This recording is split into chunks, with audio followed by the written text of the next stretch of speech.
The first day that I was there, we had a mass casualty event, and it was children who had been hit by a drone strike while they were playing.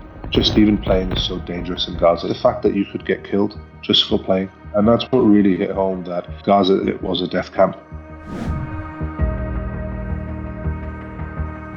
What made you decide, I have to go? It was months and months of just seeing children and women in the most horrific injuries and the screams for help. I felt like things just weren't moving from a political point of view. Things weren't moving from a humanitarian point of view. And I thought, if I can't change anything here while I'm, at home, the least I can do is try and at least go there and help myself. You mentioned that the Israelis choose who goes in and which type of doctors or surgeons. When we go in, we're not allowed to take certain medical supply. We're not allowed to take medicines in with us. We're not allowed to take medical equipment in with us, large medical equipment. So surgeons are performing surgery with very limited resources amongst all of the rubble. People are still living. People are pitching up a tent right by the rubble. People are living within the rubble. Like they'll create a little opening or passage within the rubble, and they'll make a room that'll protect them from the elements. And that was one of the things that really just hit home. It's just the level of destruction is unbelievable, but the people are still living within this destruction. And the kids are so used to this by now. They're just playing football. Sometimes it would just be a little kid, and they'd come up to me and they'd say, Ammo, are you okay? And I'm just thinking that, I'm okay. What about you? Are you okay? You know what I mean? I'm the girl. Yeah, you're the child. But, that's just the kind of bravery that these people have. Welcome to Season 2, Episode 18 of Real Talk. Today we are joined by Dr. Mohammed Mustafa, a British-Australian emergency physician from Perth who volunteered in Gaza with the Palestinian Australia-New Zealand Medical Association. Dr. Mo comes from a Palestinian refugee family and undertook his medical practice in both Britain and Australia to become an emergency trainee. For this episode, what I would like to ask our listeners to do is to actually listen.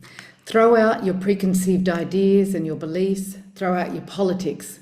This is a story about humanity. I want us to try to step into Dr. Mo's shoes and walk in them for the length of this podcast. Imagine you are an emergency doctor. You live and work in a peaceful, stable country like Australia, and then Gaza erupts. Tens of thousands are massacred, possibly over 100,000 are injured and maimed, and 2 million face famine, disease, and displacement. You as a doctor observe this. You think, what is my responsibility? Sure, this is a story of one doctor, but I'm asking you to put yourself in his shoes as you listen to his story. Whether you're a politician, you're a lawyer, an electrician, a housewife, a public servant, a student, whomever you are, and keep in the back of your mind the following questions. What is my responsibility? What can I do, even in a small way, to demonstrate my objection to this huge injustice, which morally, emotionally, intellectually, factually, I know is wrong? For Dr. Mohammed, he makes the only decision he felt he could make. He prepares his will, gives up the lease on his apartment, sells his car, gives his father full access to his bank accounts, tells him and his friends he loves them as he bids them goodbye. He mentally accepts that he might not return, that this could very well be a decision that could mark the end of his life. But he makes it anyway and boards a plane to Gaza. So, to everyone listening or watching, with that in the back of your mind, let's begin our discussion today with Dr. Mo, or more warmly known as the Beast from the Middle East. Welcome, Dr. Mo. It's a pleasure to have you on our show. Thank you for having me. And we acknowledge your incredible bravery and holding true to the oath that you as a doctor took to help and save people as best you can. It's incredible to continue to see people like yourself putting it all out there on the line to save the needy, the most needy in our society and our world today. So it's a huge acknowledgement to you. And I know you don't want thanks. I know that's not what you're doing it for, but it's the least we can do is to tell you that we see you and we really acknowledge what you're doing. I appreciate that, but honestly, I'm one of hundreds of doctors who have gone to Gaza and have helped, and I stand on their shoulders. There are so many that have stood in the same places that I've stood and been through the same things that I've been through. I think, the thing is with me is I have been very vocal about what's happened, and I've tried to get the message out there because I'm really pushing for us to do more for these children in Gaza because they are suffering in the most horrific ways Yeah. that you can imagine. Yeah. And we're going to get into that, but it's really an honor to have somebody who's been there firsthand and seen it and to be able to have that conversation with him. I have talked to a Palestinian doctor last year on the ground, and it was another incredible story. So thank you again. And I know you've been interviewed by countless Australian media groups and identities since you returned to Australia in mid-April after your second mission to Gaza. So I'm guessing and hoping many Australians have heard or have become aware of your tremendous sacrifice and your story. And what I'm hoping with our podcast that we're able to share your story with a broader global audience who should also be made aware not only about your heroic sacrifice, but more importantly, about your honest eyewitness account of the reality of the situation in Gaza today. And we know that the mainstream media has really gone dark on stories out of Gaza and even Lebanon, where I've just returned from. People here and around the world say they have no idea Yep. what's going on there in either of those locations. And we all know that it's intentional because they don't want the people of the world to know what's really going on. They want to keep us in silence, and they don't want any opposition to the genocidal war that they're conducting.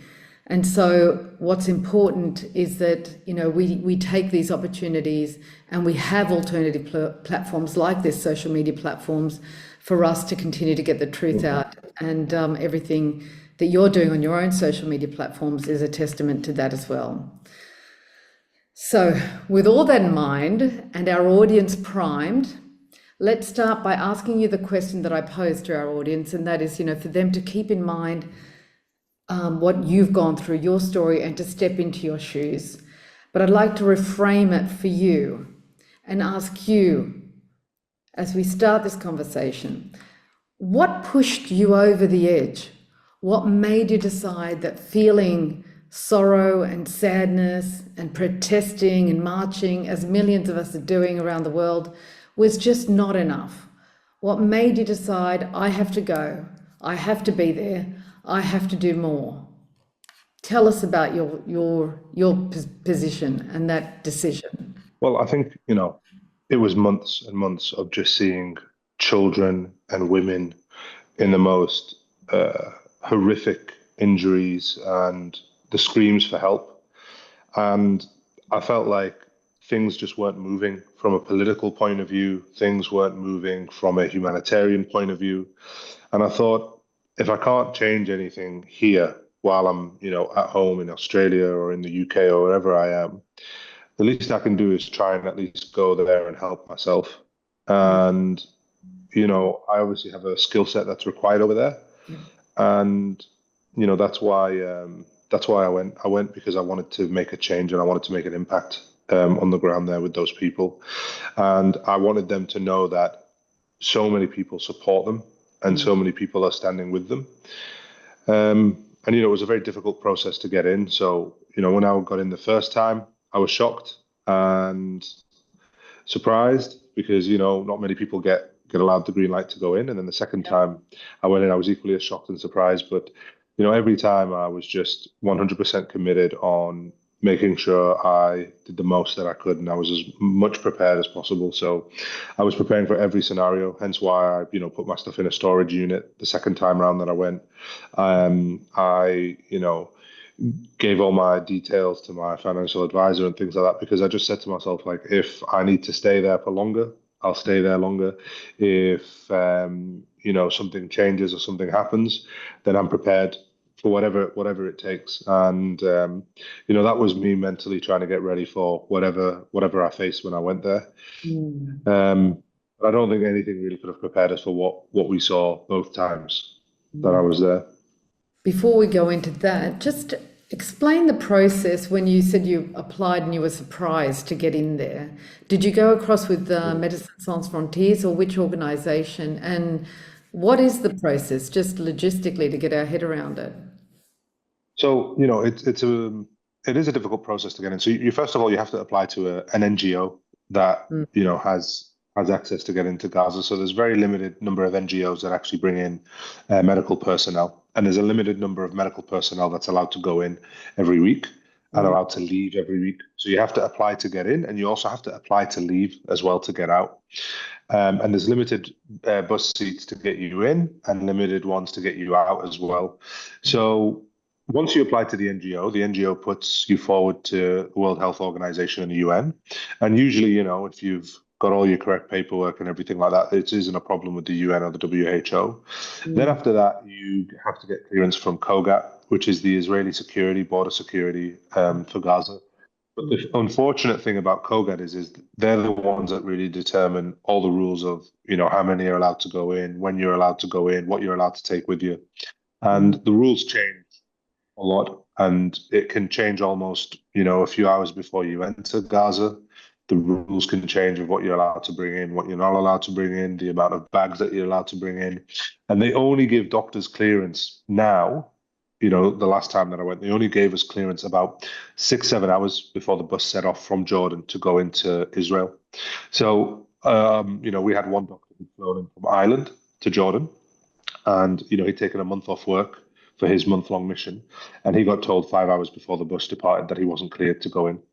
Mm. So we sit there late at night waiting for the message to come through of the list of doctors that get approved to go in, Mhm. and there's no reason particularly is told about why which doctors are allowed access in and which ones aren't.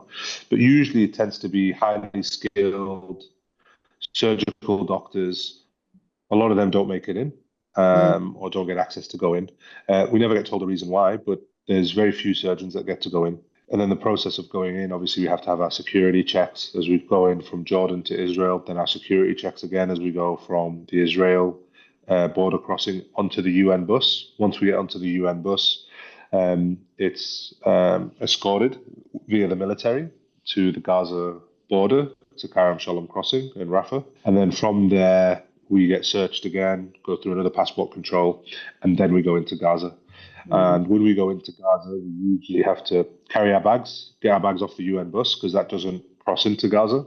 And we have to walk in a bit of like a no man's land, about Wow. 200-300 meters. And there's usually a bus from within Gaza that comes to pick us up. And the difference between the two buses is unbelievable, because when you get this nice air conditioned with Wi-Fi UN bus that drives you through the West Bank and Israel to get to Gaza, but then once you get to Gaza and you get on the bus that's going to take you from the checkpoint all the way to the hospital, it's a bus with broken windows. There's dirt everywhere on it.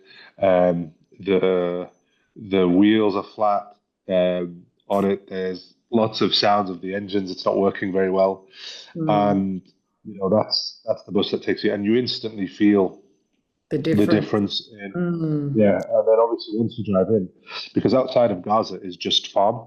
It's farms outside of Gaza. It's very fertile land there, so there's a lot of farms. And then once you go in, you go from this greenery and these farms to just rubble, rubble and Mm. smoke everywhere from the ground, from the rubble, from the soot, from the rubble. So, it's a very stark contrast once you cross the border, and it's very, very different because then as soon as you go in, you can hear the drones overhead, and you can hear the gunfire, and you can hear the tanks and things like that. And yeah, You're in a war zone.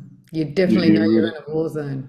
you definitely know that you're in a war zone once you cross that border. Wow.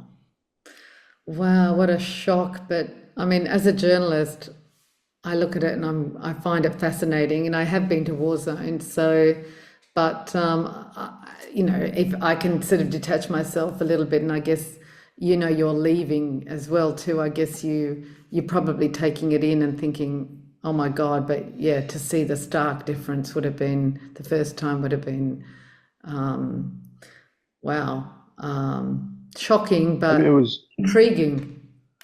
yeah, I mean, it's shocking when you go in, but when you see the state of destruction, Mm, it's nothing like you've ever seen before. You mm, know, I've seen areas where there's been natural disasters, and you see the destruction there, but this was outweighed anything like that. There wasn't a single building standing as we were driving in. The roads were completely destroyed. It was just essentially sand, dirt roads that we were driving on. And, when I asked the bus driver, I said, when are we going to get onto the main road? All these bumps. And he said, this is the main road of Gaza. That's how destroyed even the main road was. wow. And, I couldn't help just thinking of just the sheer carnage that must have happened just to destroy this entire area. We drove for about 15, 20 minutes. Um, and in that time, there must have only been a dozen or so buildings that were actually standing, but every single other building was either damaged or destroyed. Wow. It's really quite startling. And then, amongst all of the rubble, people are still living. People are pitching up a tent right by the rubble. People are living within the rubble. Like they'll create a little opening or passage within the rubble, and they'll make a room that'll protect them from the elements. And that was Mm, one of the things that really just hit home. Like, it's just the level of destruction is unbelievable, but the people are still living within this destruction. mm. And that's what really brings to home, because I'm just like thinking, how could anyone live like this? And then obviously there's been no garbage waste collection in, like, almost 2 years now. So the garbage is all over the street. The sewage system is destroyed as well. And children are on these streets. Sometimes they're playing, in amongst the rubble. And you see this stark contrast of this like normality where kids are kicking a football around, and there's drones overhead, and you can hear gunfire, and the kids are so used to this by now that they're just playing football. And one of the things that really hit me when I was there was, the first day that I was there, the first full day I was there, we had a mass casualty event, and it was children who had been hit by a drone strike while they were playing in a playground, and it was about 12 children that were brought in. And I couldn't help but think, just like, I couldn't help but think of those children when I first drove in and seeing those children play, and thinking, just even playing is so dangerous in Gaza. Even just, never mind the unexploded Innocent. ordnance and playing amongst the rubble and the dirt and everything else, just the fact that you could get killed just for playing. Yeah. And that You're really a hit home. target. You're an Yeah, open exactly. target. Yeah, and that's what really hit home, that Gaza literally was a death camp. Mm. And you mentioned that, the Israelis choose, who goes in and which type of doctors or surgeons, and you were saying that a lot of, professional and probably the best surgeons don't make it in. And I guess they're doing that intentionally because they don't want people to be saved. They want, doctors can go in, but they're really trying to limit the amount of support that the Well, people can well, get. when we go in, we're not allowed to take certain medical supply. We're not allowed to take medicines in with us. We're not allowed to take medical equipment in with us, large medical equipment in. So, surgical pins and rods and things like that we need, we can't take in. So surgeons are, performing surgery with very limited resources, Mm, very limited anesthetic, and are being asked to perform these complex trauma surgeries with limited resources. mm, And the issue is there's certain skill levels that we need in Gaza, because I'm an emergency physician trainee, so I can stabilize a patient, I can stop the bleeding, I can support their breathing, I can, potentially suture up some of these wounds and close them up, and I can revive them and resuscitate them. But once I've stabilized them, they then need surgery. If they've got shrapnel that needs removed, if they've got a leg that needs to be saved, vascular surgeons and these things are not available. These particular type of doctors are not available, and they're not allowed in. So, we need them by the dozens, not just one or two, but only one or two go in. mm, Um, and it's very, very difficult, because we have to sit there. after we've stabilized these patients. And because the hospitals are so overflowing, they stay in tents in the hospital grounds. And you go into the tents every single day, and you're asking about these children. Have they had their surgery yet? And the answer is always no, not yet. We're still waiting. We're still waiting. And some of these children die in these tents waiting for their surgeries. It's just a very, very difficult environment to work in. Of course. Of those, just talking about the numbers that you're talking about and stabilizing, but what percentage of those that you and others like you who stabilize them, what percentage of the patients do get the surgery that they need? Can you wager a guess? I wouldn't want to guess because I don't want to say anything that's not factual, but like, put it this way, every day you're getting dozens of casualties, Mm. and we can't even perform the surgeries for that day. So, if you're talking about a week, 2 weeks, 3 weeks, 4 weeks, 6 months, 8 months, 9 months of casualties, and we can't even get through a single day's worth in a day, you just think about the backlog of patients that we have and the amount of people that are waiting for surgeries. It's a lot. And even when they do get their surgeries, there might not even be the correct medical equipment to actually perform this surgery properly. And then people lose their limbs, days later or weeks later. So it's a very difficult place to get job satisfaction out of there, because you try and do a good job, and you want to see a patient that you've seen in the emergency room, that you've stabilized, have a good outcome. But it's very hard to know, really, because every day we see hundreds of patients in the ER. Every day there's hundreds of patients that are coming in, sometimes from, missile strikes and explosions and gunshot wounds. Sometimes it's things like just having a heart attack and, respiratory disease and skin infections and things like that. And they're equally just as ill, and they equally have just as life-threatening injuries and conditions. And all of these people are all suffering. I'm going to divert away from that topic for a minute because I really Yeah. wanted to get into a little bit more about you, getting to know who you are, and wanted to get Yeah. your personal story.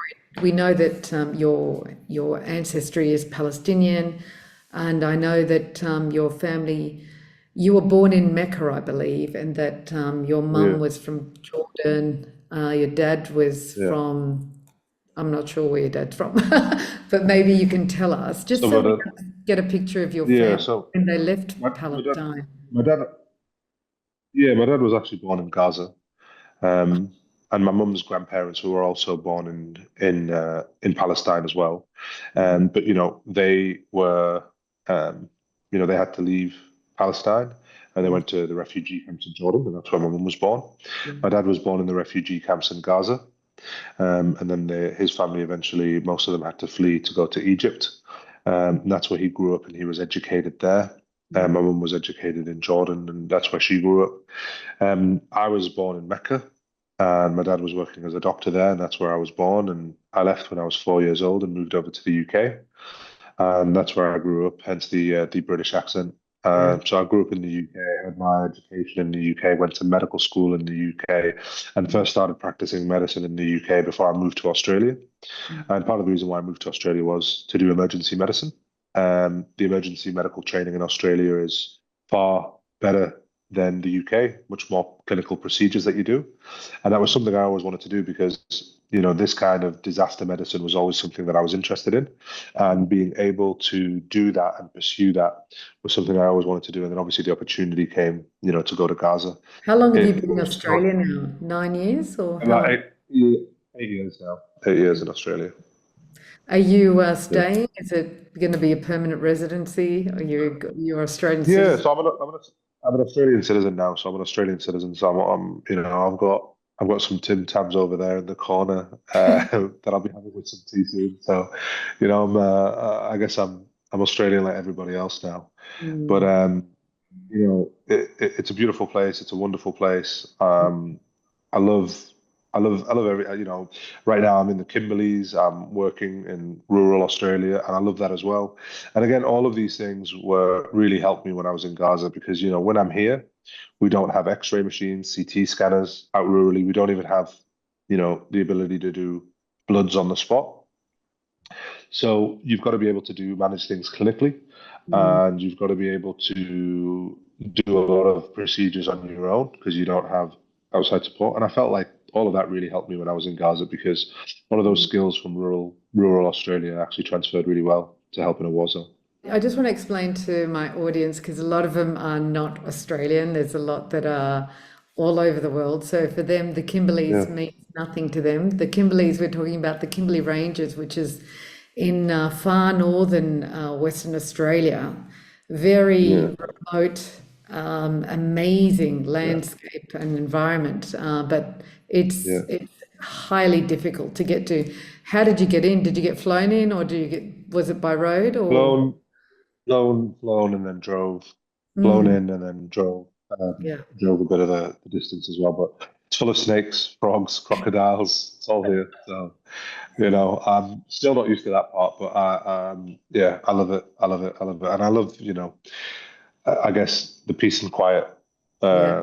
since coming back from Gaza, it's really helped just to, Mm, get away from a lot. So yeah, I'm mm. enjoying it. Gives you time to really think and connect with God, the higher power, the universe, and yeah, Yeah, we need that, especially with what's going on around the world. yeah. So, just do you still have family in Gaza? Yeah, I do actually. I do. I do have family in Gaza. I have aunties and uncles and cousins are all in Gaza. And I have lost family members in Gaza as well during this war. Mm, But I try and, not make it about me or make it about my family yeah, because of course, there's a lot of other families that are affected. of course. Yeah. And, you know, it was quite funny because it was quite sad actually because the first time that I went to Gaza, I never even got a chance to see my family there because, we were under, we didn't leave the hospital grounds or anything like that. And, it was right at the height of the war.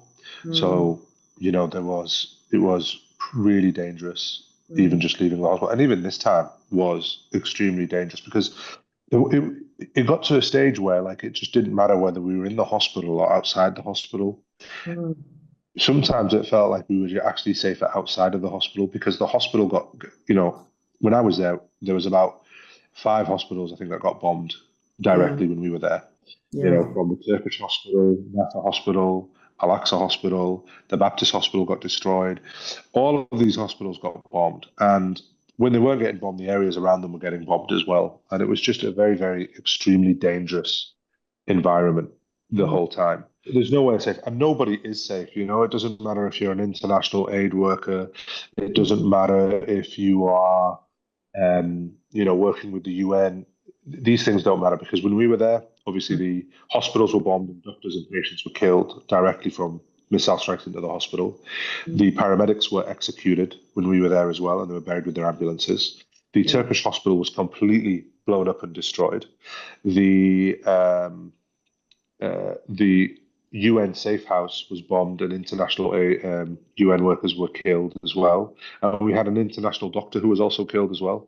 So when you're in that environment, right, and the hospital that you're in gets bombed as well, it I don't think people really because this is why I came in so prepared.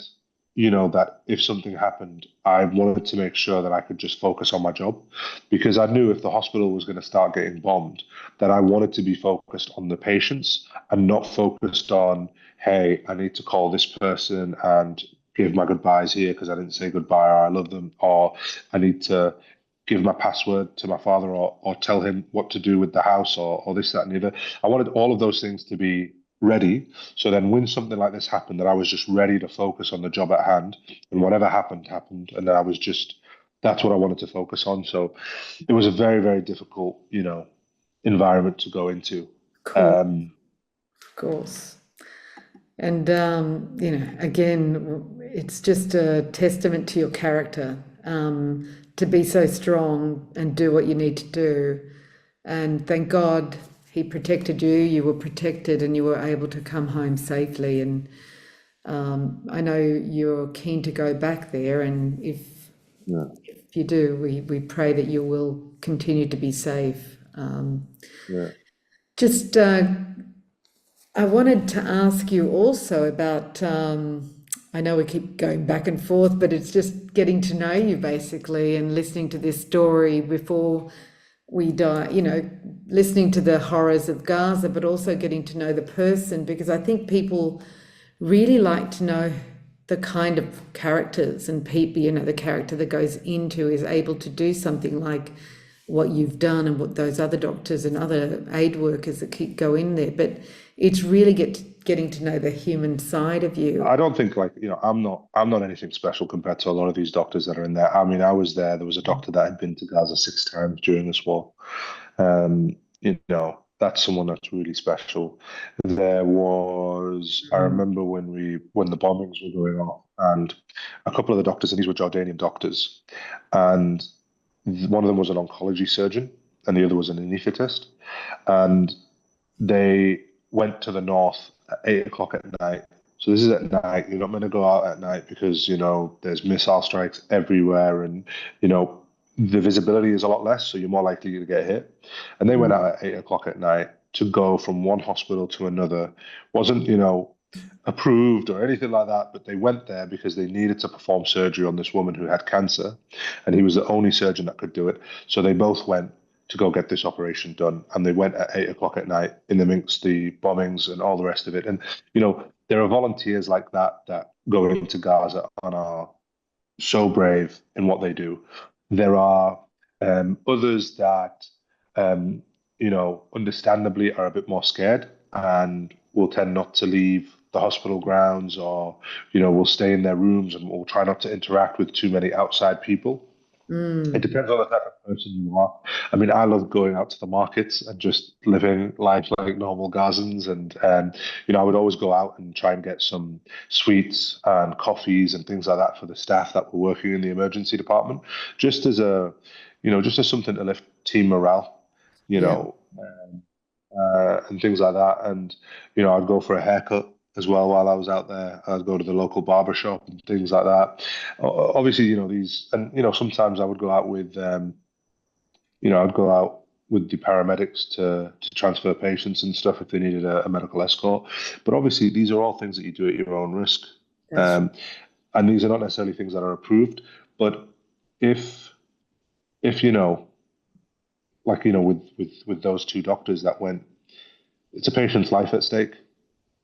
And it's down to you whether you choose whether what you choose, your safety, it's your life, whether you go out, whether you go do those things. And I take my hat off to so many of these volunteers because so many of them are so brave and they don't get the recognition that they deserve. But a lot of it is done as well, like just team meeting. Hey guys, there's these patients over here. What are we going to do? And we just got to get it done. That's just the way we do it.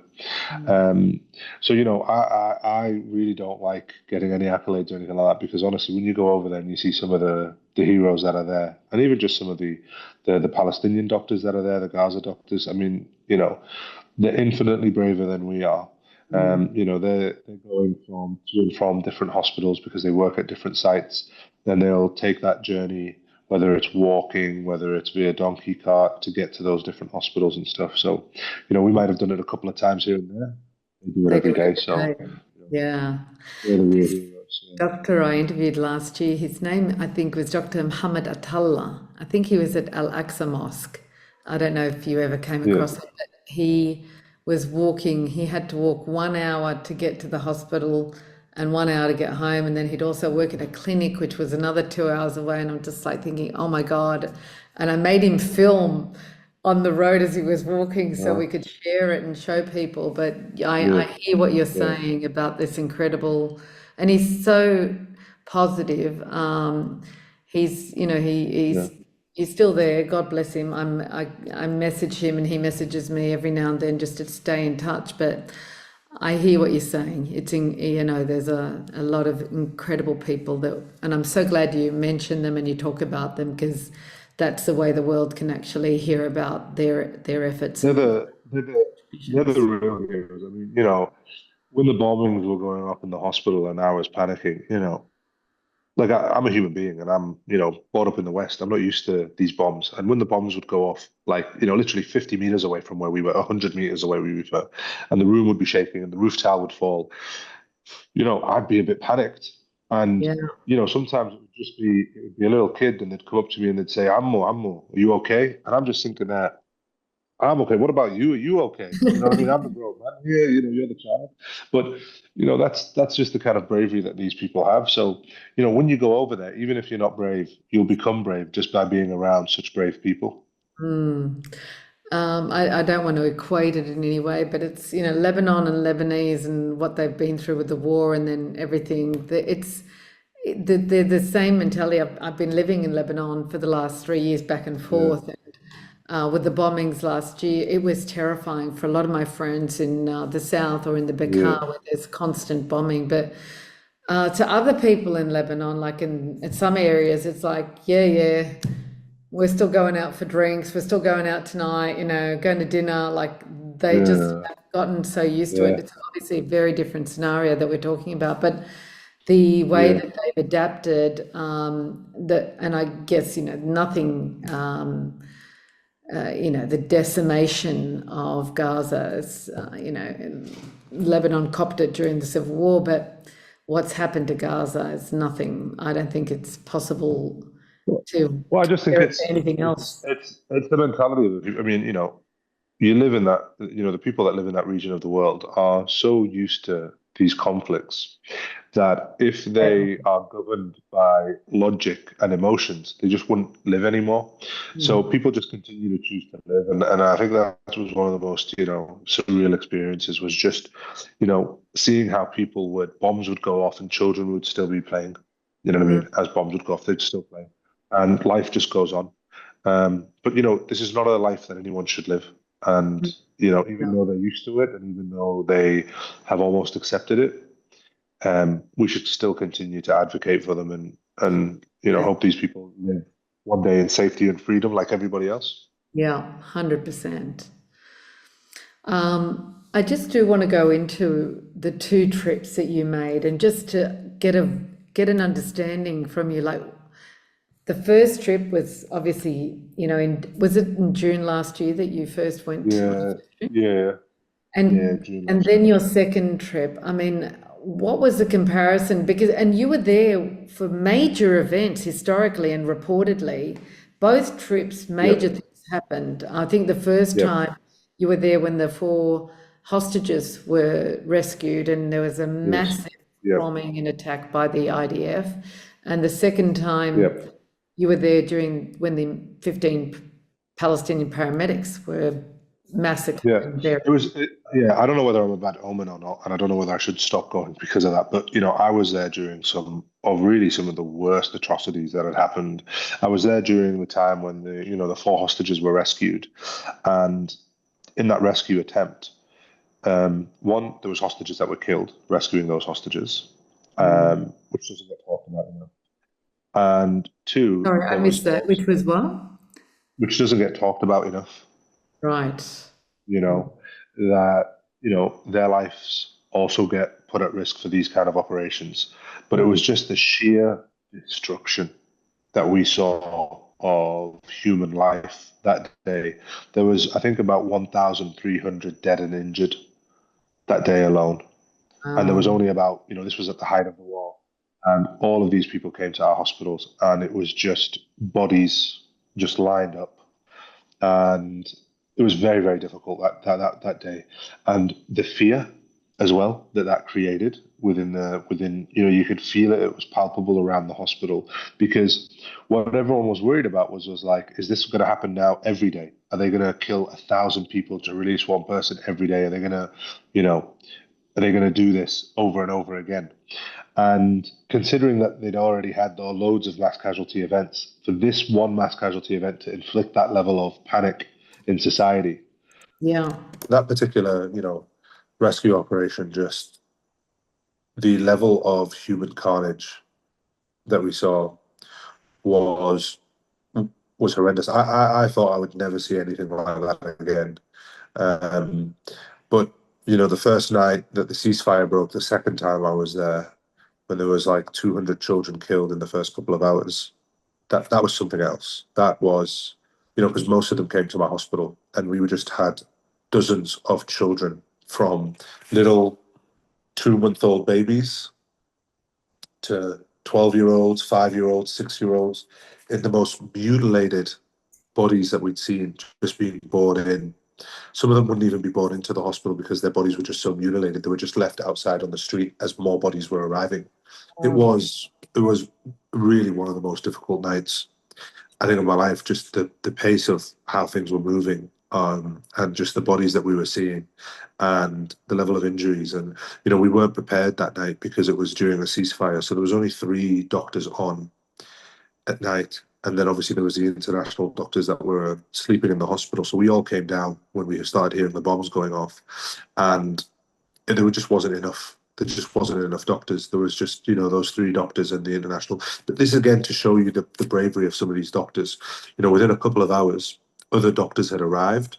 So they'd heard the bombings and they left their homes knowing that drones were overhead, that bombs were going off everywhere, and they made the journey to the hospital to help. And, it's that kind of bravery that's what's kept the healthcare service alive, is just these personal sacrifices that these doctors and nurses make. And when we were getting overwhelmed and we were feeling like we don't know if we can continue going on like this, like there's going to be a lot of people that are going to die, you would just see doctors trickling in and nurses trickling in, just coming in and saying, "What would you like us to do? We're here. Let's get to work." So those are the real heroes. But it was a very, very scary night because obviously we had no idea what was going on. Oh, just it was a ceasefire. All of a sudden, 1:30 in the morning, 2 o'clock in the morning, bombs everywhere going off. People dying, screams, sirens. The bombs were going off around the hospital, and it was just, This yeah, it is was a your very, very recent trip, difficult. right? This Yes, is my your recent recent trip. trip, yeah. Yeah, And this is when the ceasefire. there's no reason why the ceasefire broke. They just, they were, I mean, obviously they were bombing every day anyway, but this was a real massive attack. That was the date, like they really completely threw out the ceasefire and just started, bombing It the was hell. difficult. It was a very, very difficult night, and it was just a night that there was a lot of things that just, yeah, made it worse. If I asked you what was the darkest moment for you, this trip or last trip, what is the darkest memory or moment for you during this whole experience? And there's some moments where I remember when we would, you know, just with some of the bodies that would arrive, and you would open up the plastic bags or the blankets that they would bring the bodies in, and you would just see these bodies so mutilated, and just organs, feet, arms. It wasn't even a whole piece, and it was just, and the person who brought it in said that's a family of 4 in that blanket. Just these, that's That's what the we just, remains. that's just the remains. And you would see that, and you'd have to go back to work, and you'd see the ones that survived, and the injuries that they would have were just horrific. And it was like this every single day, and it was really hard sometimes just how cheap human life is. If this was anywhere else in the world, to have this many children just be killed in these most horrific ways, it would never be allowed to happen, and not for 2 years of the same thing over and over again. And I think for me, it's the fact that I saw it in June last year, and then I was seeing it again in March 2025, and I was just like, can't believe every single day since I left until I came back has been like this. Has been this same level of destruction. These children just getting killed in the most horrific ways, and it really hits home to you. The human cost of this conflict is astronomical, and the ones that do survive have some of the most horrific injuries and will need lifelong care. But what kind of lifelong care are they going to have in Gaza? Yeah. There's nothing left. There literally is nothing left. I don't know what they're bombing anymore because there's nothing standing. They're just killing people. It's just a massacre. It's killing as many people as they can to cleanse the country, cleanse the land, and scare the rest of them out of there. And we've seen Ben Gvir, the minister, national security minister or whatever he is now, outstanding. I don't know if you saw that, but there was a video maybe a week ago with him standing next to an airplane saying, "This is how they can go, you know. They're all very welcome. They just have to get on the planes and they can leave." And they and like, Yeah. this is exactly what they're after. It's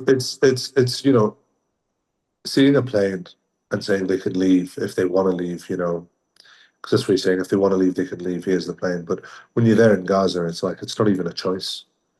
It's either leave or have So, you and your children killed in the most horrific, brutal way, you mm, know. And mm, we were seeing children with gunshot wounds to the head. We were seeing, uh, you know, malnutrition children. There was just so many things that we saw that just, it was just difficult to see this every single day and see the human cost of all of this. And, when people talk about policies, about moving these people out and this, that, and the other, you're there on the ground and you see their stories and you see these people and you see them living in tents and you see their children slowly dying and starving. All this for a policy, all this to take a little bit of land. yeah, And mm, I don't understand it. I don't understand it. When you're there and right, you see how difficult it is, yeah, how yeah, difficult these people, their lives have become. yeah. And so many people have opinions on this and so many people have anger, but when you just see the human cost of these policies that they have, it really hits home differently because it's just women and children we were mainly seeing that were dying and being killed. And that's the most important thing to keep getting out there to the rest of the world, that it's these innocent women and children and men and boys. Yeah, But they're, this is one massive or a million different massive war crimes that are being committed on a daily basis, and yeah, no one's stopping it. And international law has no weight, no bearing, no one yeah, respects it. So the most important thing is it is being recorded, and it will, someone will be made accountable, or the people will be made accountable yeah. one way or another, one day. And so we can't shut down. We have to keep doing what we're doing and expose it, and just pray that that day of reckoning comes sooner rather than later. I hope so. I hope so for the sake of the children. You mentioned in an interview I watched about you coming in, I think this trip, and sat next to you was a Jewish doctor. And I found that really interesting and very important, because this isn't about Jews or Muslims or Christians or whatever. And there's a lot of Jewish people around the world who are are just so opposed to everything going on, and giving up everything, marching, protesting, everything that they can do. And just, I'd like to, and this is a sacrifice, he doesn't need to be there. And, but there are a lot of good Jewish people who are also, trying to make amends in any way, and contribute. So what was his story? He was a very colourful, fascinating guy sitting next to him on the bus in. We obviously I wanted to get to know why he was going because I was like, you're going in to help the Palestinian people here, like, and you're Jewish, like, surely that must create some kind of a conflict, not necessarily for you, because there's a lot of Jewish people that are, standing in solidarity with the Palestinian people. But I was like, what's it like for you just socially within your group, your family? How does everyone else take it? Like, is everyone supporting you? That's what I was asking him. And, he was telling me how, you know, he had been shunned by a lot of his family for this. And I remember thinking to myself, I've made this personal sacrifice, you know, but I've gone in with the full support of my family and friends. He's going in making this sacrifice with the same risks that I'm going in with, but not having that level of support. And, that to me makes him a bigger hero than I could ever be. And it just shows you the level of care that that he has, and it shows you the level of care that a lot of Jewish people have Mm, for what's going on in Gaza. And this is not done in their name. Some of them are, yeah. not just protesting, not just going in front of a camera and speaking and telling their truth and showing their solidarity. Some of them are going in and risking their lives as well to help the people in Gaza. So I take my hat off to him. I really admire him very much for what he did. It was a great experience sitting next to him on the bus. Mm. The experience that you're going through and all of those that go into danger zones, that, like you, doctors, aid workers, Yeah. have you made, are you in contact with them? I guess there's no one like other than them that could really understand and could Oh relate yeah, to yeah, you. yeah, yeah, yeah. We stay in contact all the time. We're in contact with a lot of them all the time, and you form close personal friendships when you go in there with doctors that you've been in with, and you know, it's a life-changing experience when you go in there. You feed for your life around these people. You slept in the same room, you shared the same food, you probably all saw each other cry at some stage as well. I know I cried a lot when I was there, Mm. and all of the other doctors as well cried a lot when we were there. So, it's a very it's like a crash course in friendship. You go through everything together. You go through these close calls together. You have to have each other's backs. You share food, toiletry, everything. So yeah, you make friends for life, and I think that's probably one of the things I'm most grateful for is the friends that I made. Yeah, bonds like that are unbreakable. Yeah, yeah, yeah, yeah, So, I know we're getting close to the hour, but I have got a couple of more questions I wanted to touch on, and that is moving the story back to Australia. And you've been on a mission since you've come back. You've been yeah, speaking out, and you've been trying to get political, influence with the political leaders, particularly yeah, because of the elections. And you yeah. have met with many politicians, but have you made any headway with the Prime Minister Albanese or Foreign Minister Penny Wong? Have you had any ability to? I know you were pursuing them, and it's probably not over. God willing, Yeah. you continue your mission. But how's it been on the political trail here?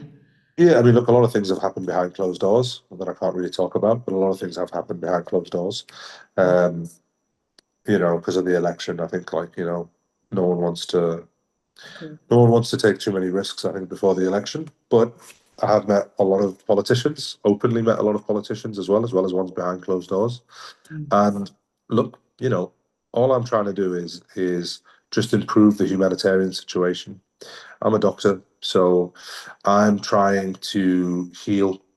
Uh, there are other ways in which people protest. There are other ways in which people want, the Palestinian cause to be heard and done.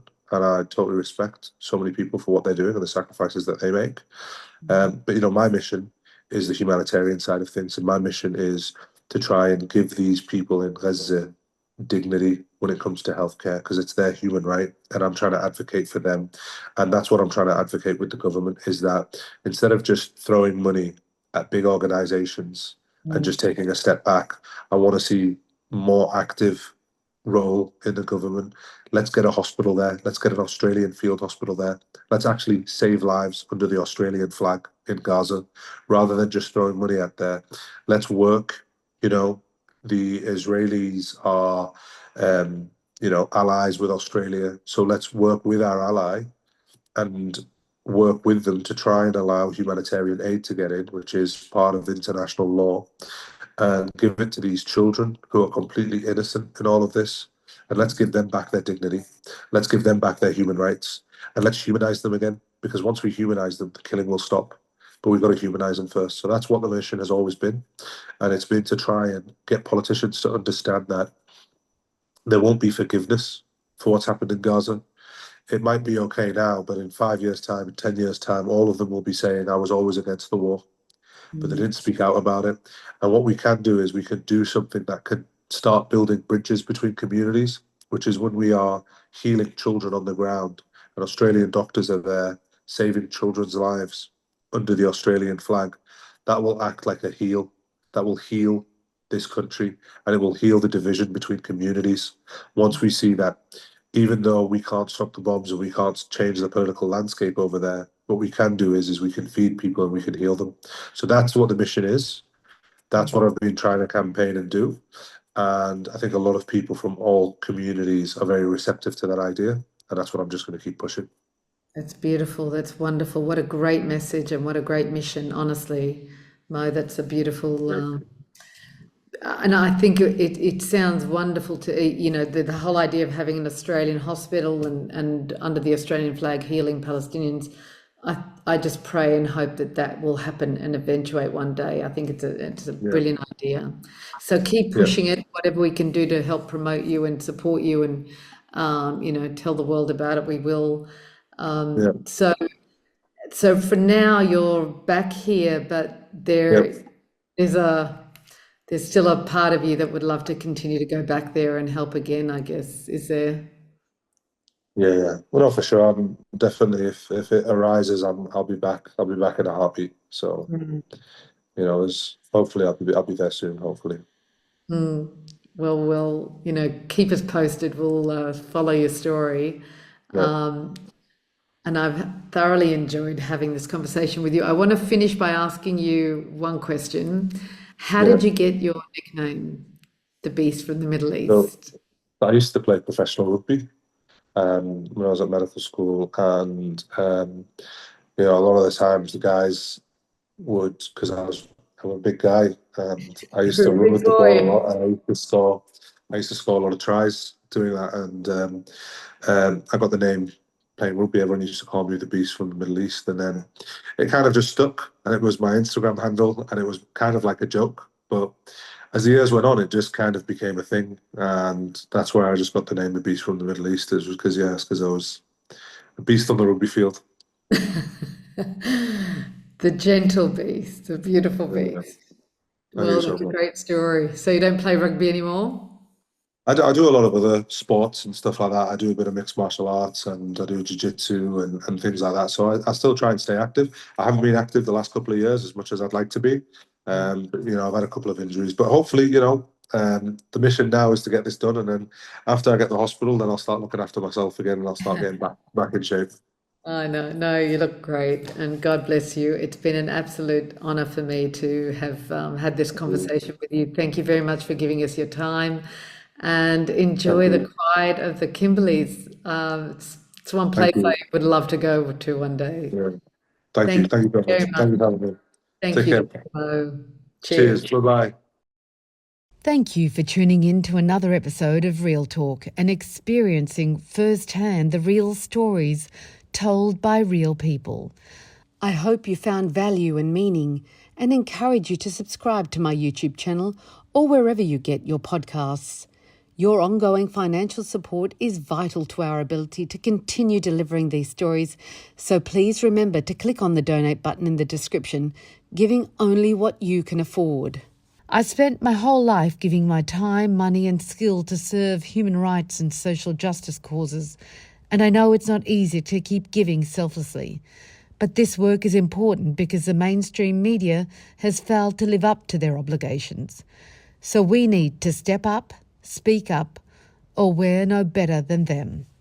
I believe by tuning in to this podcast, you are someone who wants to know the facts and the truth, so you can independently decide what to believe and what not to. My job is to deliver that information. Yours is to place a value on it. Whatever you decide is humbly welcome. Thanks again, and see you on the next episode of Real Talk.